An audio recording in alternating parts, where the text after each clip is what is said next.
Let's watch. The aircraft begins to spin right now.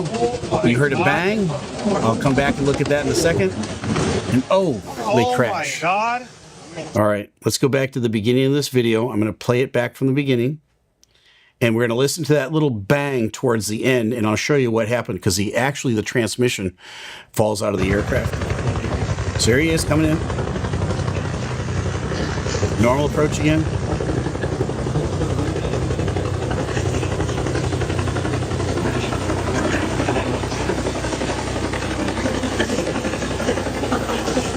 Right here, the tail rotor fails.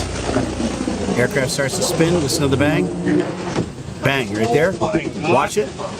It drops onto the parking lot, the transmission, and the aircraft Oh my God. crashes.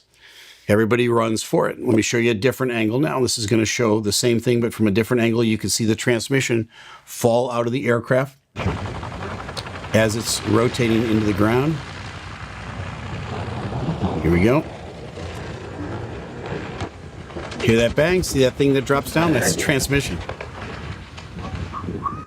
The trees, fortunately, kind of softened the blow a little bit. That might be why they survived the crash.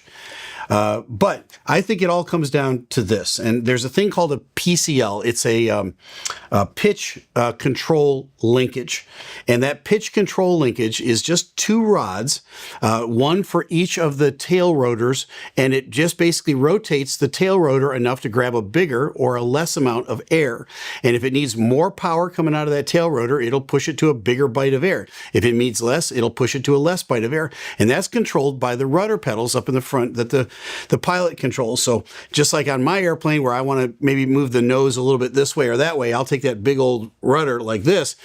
He's pushing back and forth on the rudder pedals, and it's increasing or decreasing the pitch on those blades so that it gets more or less thrust out of the tail and can move the nose to the right or the left. Why doesn't it work like a rudder like on my airplane? Well, there's no airflow over their rudder. A helicopter might be hovering. There's no airflow at all.